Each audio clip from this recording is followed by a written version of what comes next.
Again, good morning to all those participants who are in this technical session.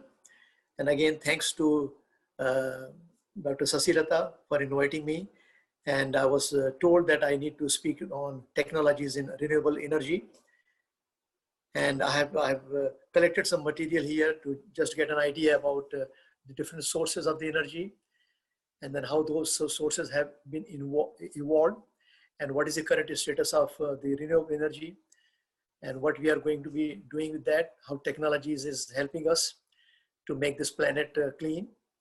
And also there are some issues with the cybersecurity, as I mentioned earlier.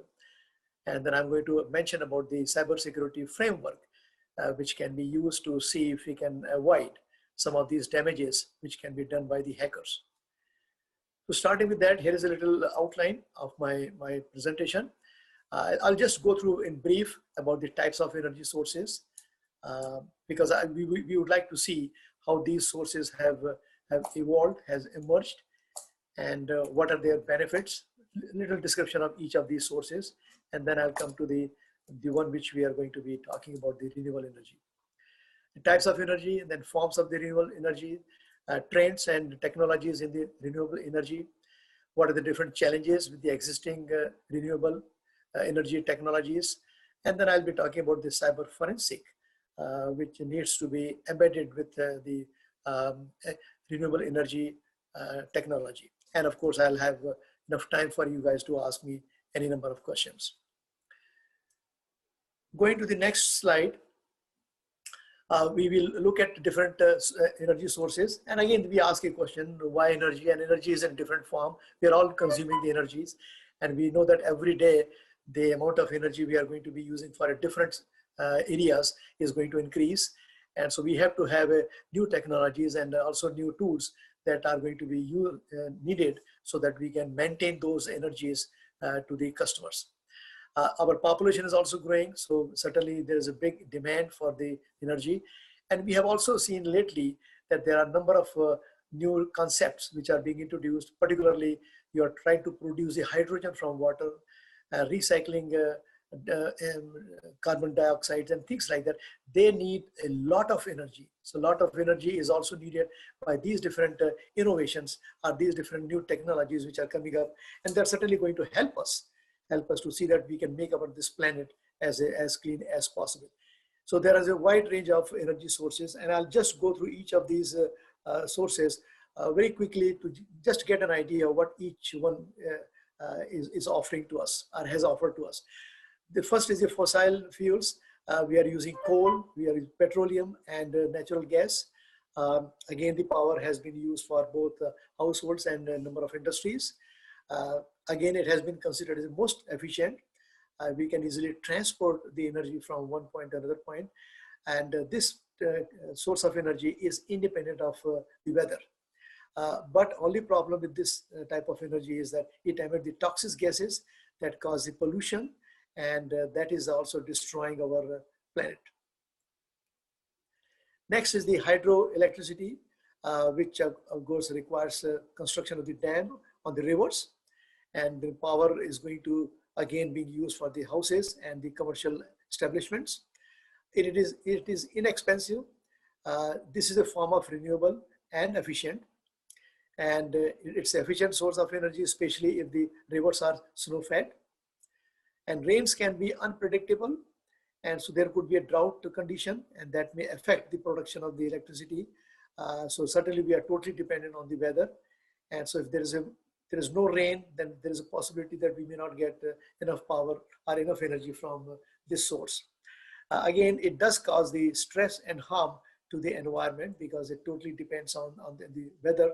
And as a result, we see that this source is a form of the renewable, but at the same time, it does have some drawback in terms of providing harm to the environment. Next is the nuclear energy, which has been very successful, is being used throughout the world, efficient source of energy, and they're using the fission to produce the nuclear energy. And the energy output by a nuclear reactor is much higher than other sources.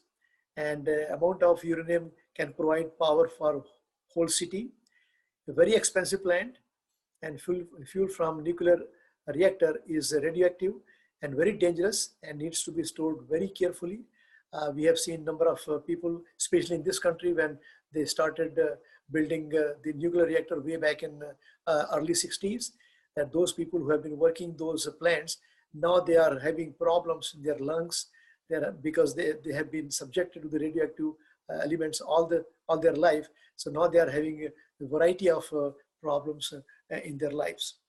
So it is not a renewable energy source because it depends on the fuel we have to use for the nuclear reactor, and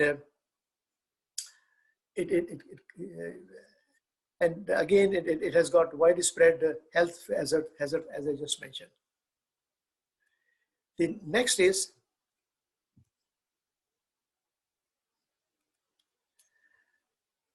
so we ask a question to ourselves that what is a renewable energy? Again, there are a number of definitions people have given, but I'm just taking this definition from the literature just to get an idea why this bare box is here. I'm trying to get this guy. Okay. Okay. So this is defined as energy that is generated from natural processes that are continuously replenished. This includes sunlight, geothermal heat, wind, tides, water, and various forms of biomass. This energy cannot be exhausted and is constantly renewed. These are the different forms of the renewable energy. People have tried to use the tidal energy. We are looking at the tides from the ocean, and from that tides we are trying to generate the energy. So it is a renewable energy from the energy generated from the movement of the tides in the ocean. Safe form of the energy that does not emit any harmful gases, expensive to build plants, and long lasting, and generates large amount of energy. You have to construct near the land. It manipulates the movement of the ocean and as a result harm the environment, and it gives out electromagnetic emission that are harmful to the marine life. So there are some disadvantages with this form of renewable energy. The next is the one wind energy. So they're using the wind turbines. This is very popular in Europe. We have seen they are using about 20% of their power coming from the wind turbine. And fortunately or unfortunately in the United States, because of the political reason or because of the religious activities, or whatever, they are not interested to have these wind turbines. Although I had one funding from the Department of Energy for $35 million to submit a feasibility study of having the wind turbine. And we have got a nice beach nearby, about 30 miles from my place. We could easily construct the wind turbines, but we were told that somehow the government does not like the wind turbine in this country for a number of reasons. One is that they don't want to spoil the coal industry because that's the biggest industry in this country. They don't want to destroy that industry. And also they don't want to destroy the nuclear energy we are getting. So they don't seem to have any interest for the wind turbine. Again, the energy is being used for both homes and commercial establishments. Installing a turbine and getting it up and running is a comparatively easy and inexpensive process. Again, it is weather dependent, and winds, as we know, are not reliable, and sometimes you may not get sufficient wind speed, and as a result the turbines are not going to move. And if the turbines, the blade of the turbine, they do not move, then power cannot be generated. Cannot guarantee that the turbines can generate enough power at a given time. It's a clean source of energy, but not a very efficient form of energy. The next form of renewable energy is the solar energy, which is generated by harnessing the rays of the sun, and it does not cause any pollution, is very efficient for both residential and commercial use, and maintaining solar panel is very easy. Typically, usually we get warranty for up to 25 years, and we have seen number of residential areas. They have got the solar panels on their roofs. I also have got a solar panel on my roof, and certainly it's a very environmental friendly, but at the same time it does also reduce the cost of the electricity we are using for our home. And I'm seeing my bill is reduced by at least $70 to $75 per month, which is a significant amount. So I don't have to do anything. They installed the solar panels on my roof, and they have given me warranty for 25 years. So I don't have to do anything. Any panel doesn't work, they will come, they will change it. If inverter is not working, they'll come and they will repair it. So they are providing the free maintenance for 25 years. But it needs large amount of sunshine. So during winter time, although it's a bright sunshine outside, but the rays, they do not have enough strength that we can get enough power from the solar panel. So certainly it requires a large amount of sunshine. So what are the different trends and technologies in the renewable energy? Wind and solar, it looks to me that probably solar panel is going to be of 60% of the energies installed in 2019. And they are expecting by 2024, 30% of the world energy will be coming from wind and solar in one way or the other. They are also working on the electrification. We want to make sure that whatever infrastructure we do have, we should also have the power to be transmitted through those infrastructure. So they're constructing what they call as a utility scale transmission connected energy storage alongside high volume power connections, so that they can create number of stations where these electric vehicles can be charged. That way they are reducing the carbon dioxide by 90%, and by 2050, that is their plan. So electrification is another advancement which is taking place, and with the help of, and it has already been demonstrated in Europe that this kind of thing does work, that they can still use the current infrastructure, and they are creating large number of charging stations so that these electric cars can be charged. They don't have to drive for a long distance, and they can still send those energy using those high-speed transmission lines. Power to X is another one which converts the electricity into heat, hydrogen, or renewable synthetic fuel. And what they are doing is that they are trying to avoid the electricity which is generated from other sources to be used in the steel industry, food production, and chemical industries.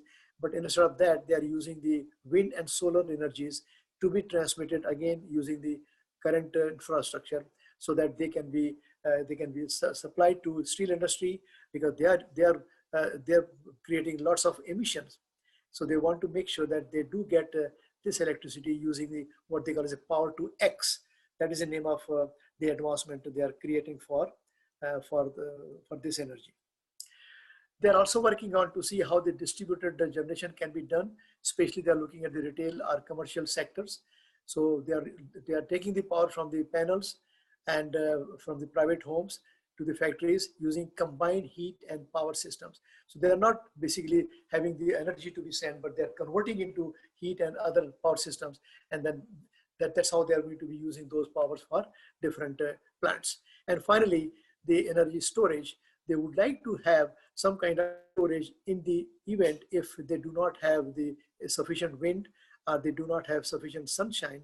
So they would like to make sure that in those cases, they should be able to save the energy. So they are also working on to see if we can create the storage capacity for the energy, especially on the day when there is a nice wind, and also we have got a nice sunshine, so they can be stored and they can be used for different applications. So these are the 5 trends and technologies. I have gone through the literature, and it looks to me that probably all researchers and scientists, they are working on these 5 trends and technologies to make sure that whatever goal they have decided that we are going to have 30% of the total power energy of the world by 2050 to be given by the solar and wind can be achieved.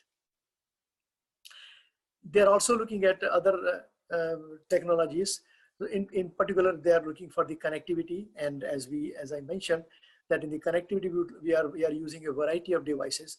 So because of the Internet of the Things, and also the blockchain technology is being used to make sure that they are trying to go away from the centralized system to the decentralized system, because centralized system is always going to give a poor reliability, and it is always going to give you the kind of, if it is crashes, then certainly the entire system is going to crash. So they are trying to use both IoT as well as the blockchain technologies to see that we can connect large number of devices, but at the same time they are moving away from the centralized system into the decentralized system. So rather than going to one grid, they're creating number of grids, and these grids are going to be getting the power from different sources. And that way you can make use of those energies from those grids. Automation is another one which is also being used to make sure that all these human-machine interfaces are being designed so that we can find out what kind of services customers want, what kind of services we can provide to them, and what kind of business models we should use so that we can have those services delivered to the client at a reasonable price. Because if it is a very costly, certainly they are not going to be buying energy from you. They will be buying energy from given sources.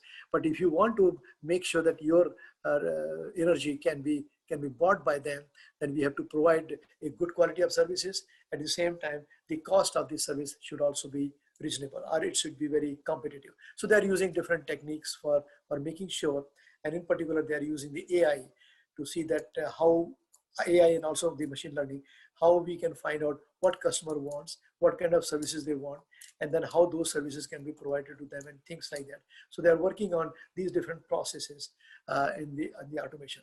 And again, the cognitive is the one which also helps them to see that they can use the AI techniques to find out different chatbots. That means how they are going to analyze the different feedback they're getting from the clients, how they are going to be using the image recognition and machine, using the deep learning for mass personalization and value chain optimization to see that customers are going to give their personal feedback so that they can get the proper services from these different techniques.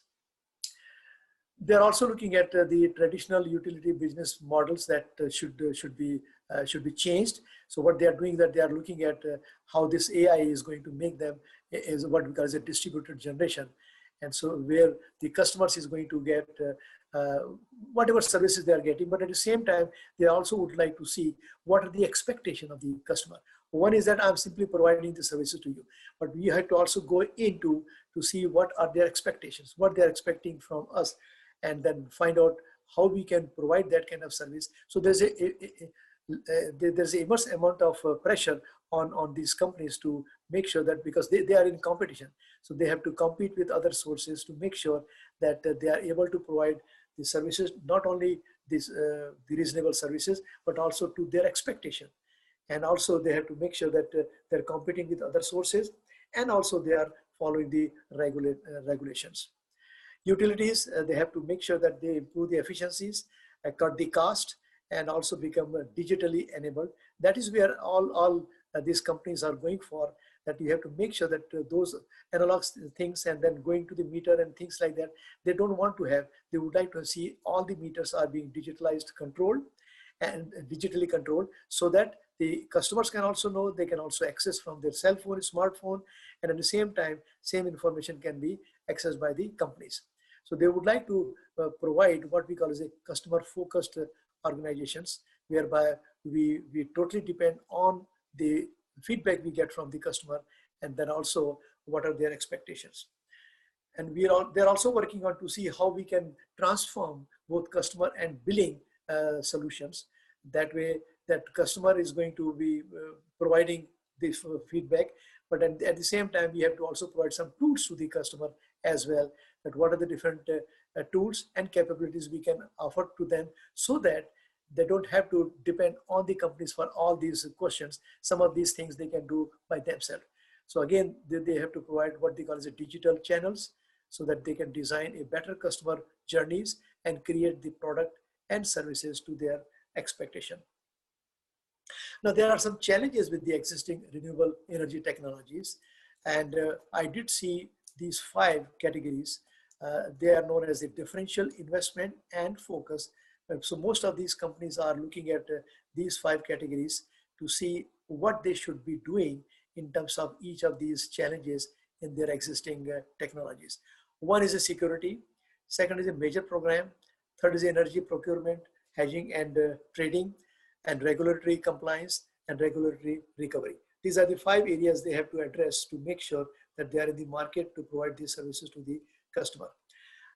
When you talk about the security, again, we have got both the type of security. One is that there are some robots, they're trying to steal the energy, and then we are getting these cyber attacks. So we are looking at both the type of security which we have to provide. So it is going to provide for the information technology, for the operational technology, physical and logical security, as well as integrating cyber threats into the risk management approach.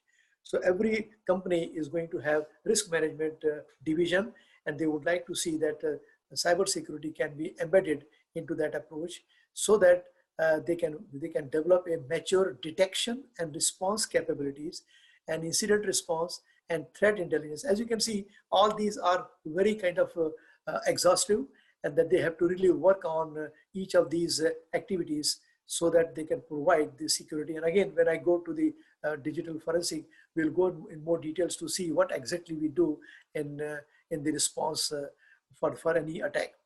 At the same time, there's an overall rationalization of security monitoring tools, technologies, and procedures are there. So many times, these companies are so confused. They are not sure which security tools should I use, what should I do, how am I going to provide how am I going to embed with the risk management in the company, and things like this. There are many things which are not really known to us, because not many people are expert in the security at this time. There is a big shortage of the security professional, because not many institutions are offering degree programs in the security. So it is becoming more and more popular. So now we'll see more and more people are going to be taking those courses, and also getting the degrees are the one who are going to be helping us in the industry. Major programs, we have to re-evaluate the traditional project prioritization method. So we have to look at the specific risk impact of the investment options on future asset performance. We have to have it combined with enhanced coordination of capital and project management activities across the asset life cycle. We have to also come up with the results in the rationalized security program, and also that should help us to come up with the better cost efficiency and improved overall risk management. So that is another one which they are working on. And again, you can see these are some areas which they are working on to see that we can address this major program area. Third is the energy procurement. We have to make sure that that is a part of the risk management software, and you have to have what they call is on-call support for all derivatives, accounting that improves the front to back processes. It should also enhance the responsiveness and realign hedging activities for derivatives, trading, and energy procurement teams. So this is another area where they are working on in each of these companies. They are working on these areas to see that we can implement those areas. Regulatory compliance. There are a number of organizations that they have got their own regulations. So we have to make sure that we embed a rigorous compliance framework that should be consistent with the regulatory standards and leading practices.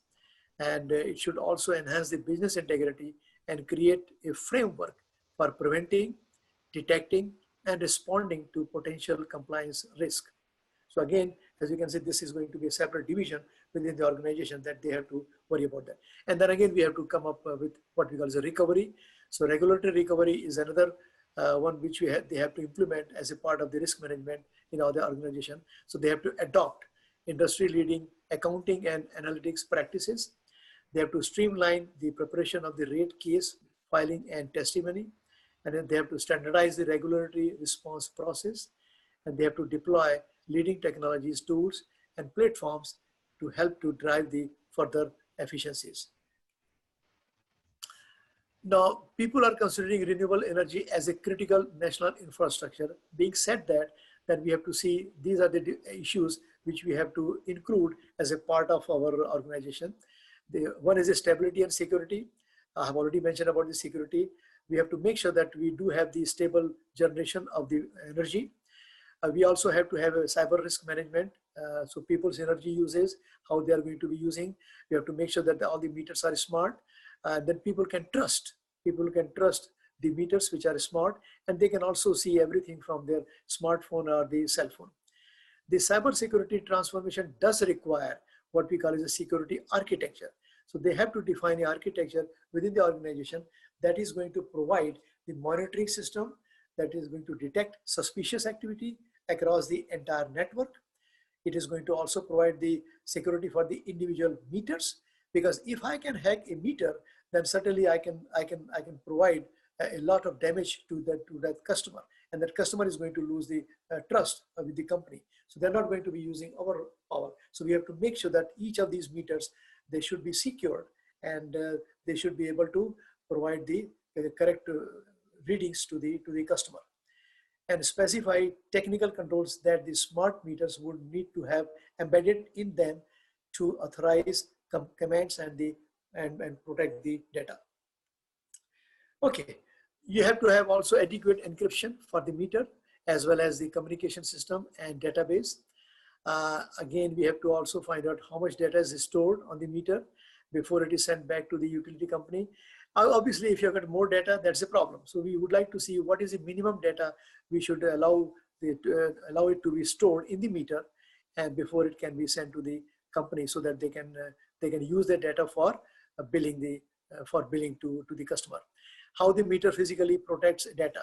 Again, we have to make sure that not only hacking of the meter, but also physically how the meter can physically be protected. Backup with new processes, policies, vetting, and staff training and awareness, and of course, finally, the cyber security. For cyber security, they have defined a framework we call as a cyber forensic. Now, they have given different names to the forensic. Initially, we had the information assurance way back in the late 90s. Idea at that time was to find out the IP address, but now we all know that IP addresses are faked. So now that technique does not work. So they converted that area into internet crime. That internet crime again was there for some time. Then they converted into network forensic. Then they say computer forensic. And now we combine all these forensics together into one, what we call as a cyber forensic. This is a scientific examination and analysis of digital evidence in such a way that the information can be used as evidence in a court of law. That is the basic definition of cyber forensic, and that is what we do in the cyber forensic. So we'll go in more details to see what actually cyber forensic does, what are the different tools which are being used, and what exactly we are looking at from the cyber forensics. And if I have done the cyber forensic, what am I going to get it from here? Okay, so forensic, again, it has got different names, as I mentioned. So network forensic is a part of the cyber forensic, digital forensic is another part of the cyber forensic. So these are different names people have given, but all are combined together. They give you what we call as a cyber forensic. So what are the different principles of the cyber forensic? For digital evidence, all of the general forensic and procedural principle must be applied. Again, everything has to be done forensically. Upon seizing digital evidence, actions taken should not change that evidence. We have to make sure that we do that properly. Only trained person should access original digital evidence. All activity relating to the seizure, that means when you seize the machine, access, storage, or transfer of digital evidence must be fully documented, preserved, and available for review. And again, it has to be done forensically. So for example, if I want to copy the contents of, let's say, hard drive onto my drive so that I can do the investigation, I just cannot use the software like copy from here to there. We have to use the forensic tools that allows us to copy everything from the hard drive or any storage device to any other storage device, the one which you are going to be using for the investigation. An individual is responsible for all action taken with respect to digital evidence, whilst the digital evidence is in their possessions. Any agency which is responsible for seizing, accessing, storing, or transferring digital evidence is responsible for compliance with these principles. So what are the different common activities the cyber forensic does? One is that it secured the collection of the computer data. It identified the suspect data. It examined the suspect data to determine details such as origin and content. Somebody's microphone is on. Somebody is talking to me. Okay. Okay.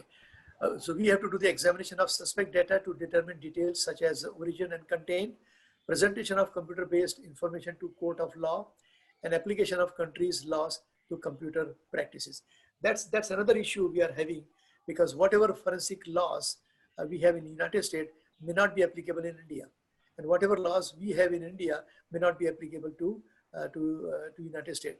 So again, we have to make sure that we have to have all these laws at the UNO level, and that's where we are all working on, to see that we can create cyber laws that can be applied to all the countries within the UNO umbrella.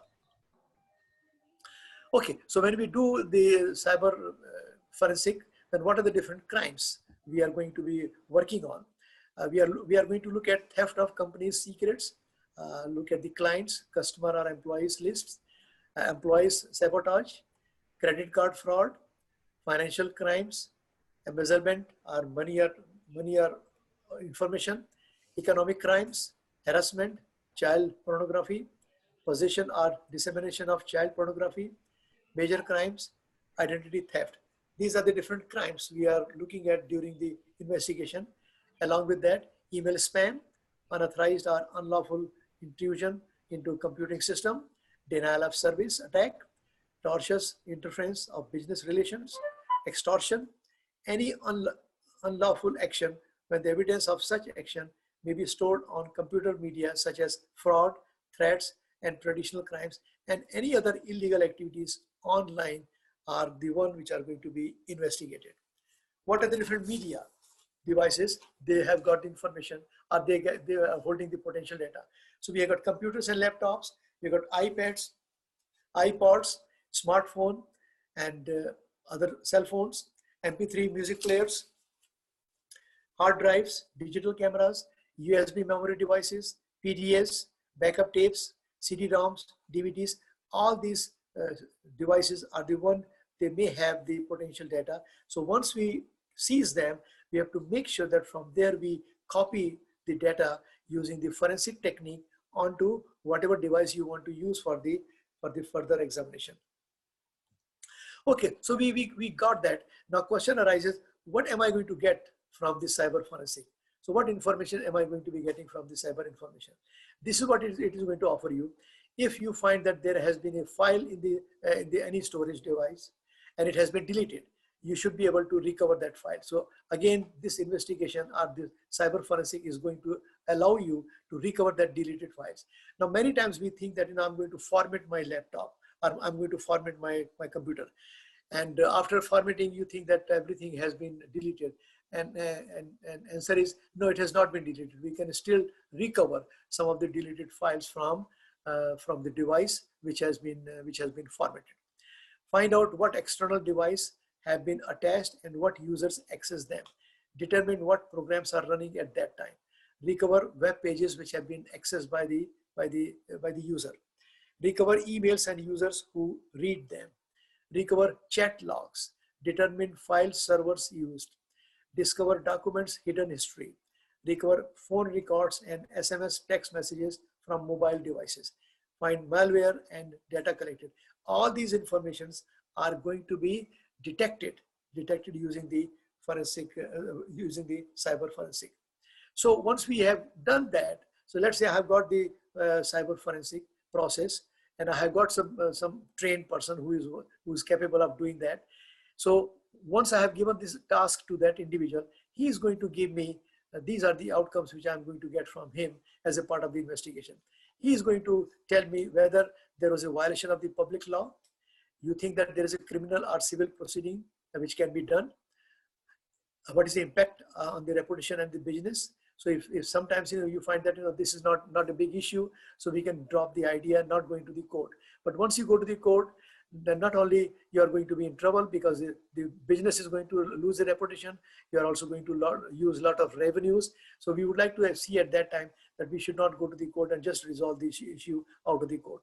Respond to these incidents, intense pressure, time and resource constraints, no formal procedure for different incidents, and need for effective methodology. Who can use cyber forensic?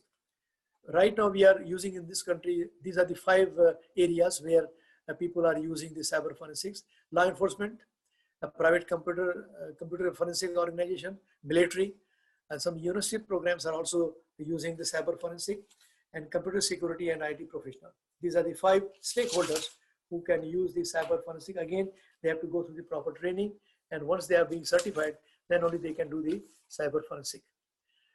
Law enforcement, again, local, state, and federal level. There are many detectives and at local levels, but they are not basically doing right job because we don't have enough funding for them. And state police is also involved in doing the cyber forensic. FBI has created a center, a team, what they call as a FBI's computer analysis and response team. That is the one which takes each of these cases and do the investigation. There are some laboratories which have been designed for doing the investigation. These are known as the regional computer forensic laboratories, and one is in Philadelphia, nearest to us. And most of these cyber forensic, they use a tool by name NCASE, which is a pretty standard tool.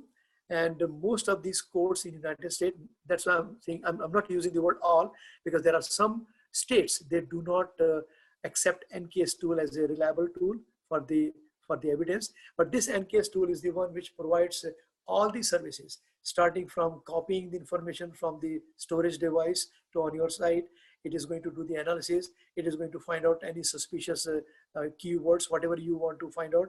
And then it is going to give you the memory address. It is going to give you the hexamal address and things like that. So there are many things which can be done by this NCASE tool. So it is a complete package which can be used to seize the computers. From there onwards, it do the investigation based on what you want from here, and then it is going to give you the outcome. And that outcome is going to help you to see whether you think that you can take that evidence to the court. So there are some states that do not, they have not approved NCASE tool, but there are other states they have approved. If you are using NCASE in your organization or any stakeholder, they are using NCASE for the cyber forensic, they will accept that evidence. Some universities, they have also started offering bachelor's and master's program in cyber forensic. And I know there are some universities, they have offering incident response techniques. They are well-funded research areas, many free sources of the test images to practice on. And there are some community colleges. They are also offering associate degrees for 2 years. And they're also partnering with 4 years universities. So they will be teaching cyber forensic courses for 2 years, and then those students can be admitted to 4-year college, and they will get the Bachelor of Science degree in the cyber security. Again, it's very great for the working professional, and so that because they got flexible schedule and the affordable tuition. The center has been established by FBI, what they call as Internet Crime Complaint Center, IC3. This document, this center has a document that provides a definition for the cyber crime and most famous cyber crimes and federal investigations and prosecutorial process for computer crimes, and explains some of the guidelines, policies, and resources the FBI uses when it investigates the computer crime. So all these crimes, they have to be reported to the center. They will do all the investigation, and then based on that, they will come up with the guidelines and policies, and those policies are the one which are going to be given to the FBI agents. In the United States, the Internal Crime Complaint Center is a partnership between FBI and the National White Collar Crime Center, which was established 9 years ago. This processes complaints of cyber crimes and then coordinates computer crime investigations. Its mission is to serve as a vehicle to receive, develop, and refer criminal complaints regarding the rapidly expanding field of cybercrime. Most FBI field officers also have specialized cyber squad, what they call as a cyber action teams, which provide expert assistance to law enforcement and aid cybercrime investigations.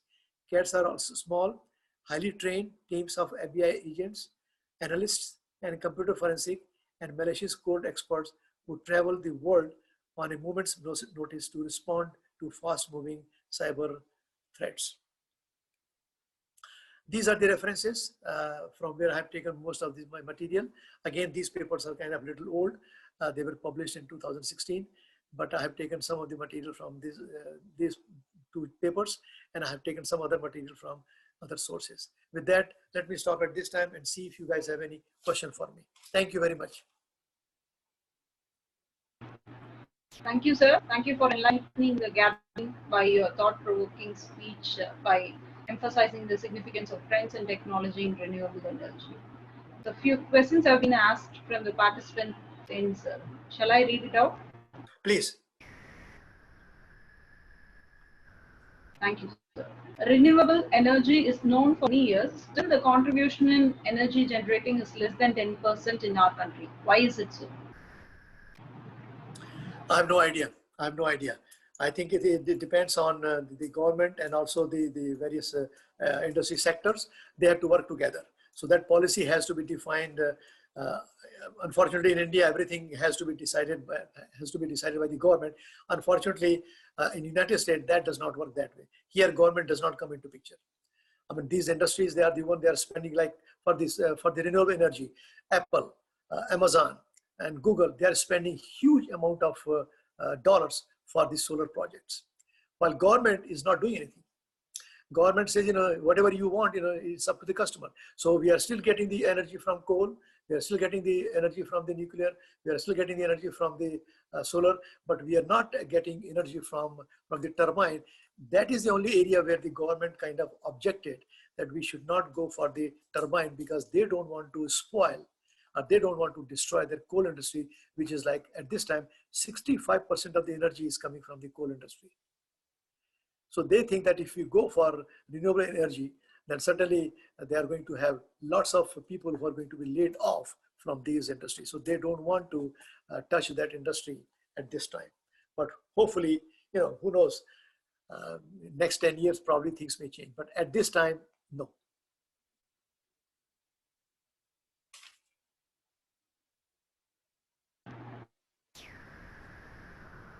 One more question, sir. We have more than 200 sunny days in a year. Still, solar energy generation is not expanding as expected. Is there any major limitation? I do not know why we are not doing that, because in India, when we are getting sunshine, I think for what, 8 or 9 months a year, and especially in the southern states, I can see that most of the time you are getting suns. Hardly you get snow on that side. Hardly you get severe winter. So I do not know why we are not taking aggressive approach to have these solar panels to be installed in the southern states and get the energy from them. And again, we have got lots of companies, like all the students of your universities are being interviewed and hired by Shell and Chevron and other companies. I think those companies are the ones they should spend more money on the solar projects, and I do not know why they are not doing it. Are they waiting for the government directions, or I do not know, but they should work on that.